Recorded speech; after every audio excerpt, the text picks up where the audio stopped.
Hej alle sammen, Henrik fra Gontex.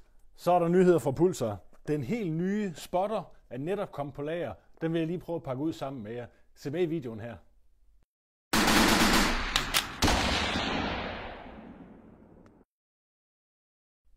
Pulsars helt nye spotter, som hedder Action XQ30 Pro, er netop kommet på lager. Og ganske kort, fordi de er alle sammen på vej ud til vores skønne forhandlere. Jeg vil lige prøve at pakke den ud sammen med jer og prøve at vise jer, hvad det her det er for en fætter. Det her er som sagt en helt ny termisk spotter fra Pulsar i en rigtig stærk prisklasse. XQ30 Pro, hvilket indikerer, at det er med deres XQ-sensor, som gør, at vi har en 384 megapixel sensor, som altså gør, at i forhold til tidligere små kompakte modeller, så får vi et rigtig skarpt og lækkert billede. Kommer i den her fine lille taske, så er den nem at have med, når vi skal på jagt, for eksempel udlandet osv. Lad os prøve at pakke op. Det første man bemærker, det er den her lille kompakte enhed, som er rigtig nem at have med at gøre.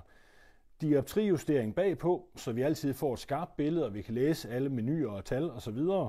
Fokus ude i fronten, så vi kan justere for afstand.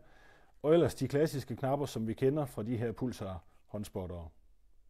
Med i pakken har vi den her lille hvide kasse, som alle andre produkter fra Pulsar.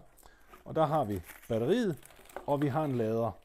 Selve laderledningen ligger herovre i etuiet, og er lavet i en super lækker udførsel, der kan tåle, at vi virkelig har den med mange gange på jagt, ind- og udland osv. Og så har den smarte feature, at den både kan gå i et almindeligt USB-stik, men den kan også gå i USB-C i begge ender. Vi pakker batteriet ud, og generelt husk nu at pille batteriet ud af jeres enhed, når I ikke bruger den. Det gør altså bare, at vi får en længere levetid, og vi er sikre på, at der ikke sker nogen uheld med batteriet inde i enheden.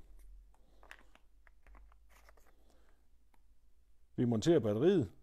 Plain and simple. Skal vi have den ud igen, sidder der en lille trykknap her på fronten, så vi simpelthen popper batteriet ud.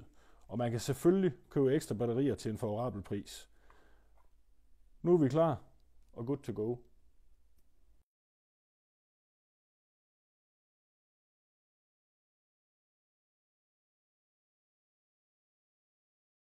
Som I lige kunne se i klippet her, så virker den altså også på en almindelig jysk parkeringsplads. Jeg var nødt til lige at have den testet. Men de her er som sagt på vej ud til jeres lokale Pulsar-forhandler, så gå ind og se dem. Til en pris af 9.999 og med en 30 mm fokuslængde, så bliver I bestemt ikke skuffet. Der er altså virkelig meget termisk spotter for pengene. Så alle kan være med. Alle har mulighed for at komme ud efter mor, hund, vildsvin eller bare se, hvad der sker på terrænet. Tak fordi I så med. Vi ses derude.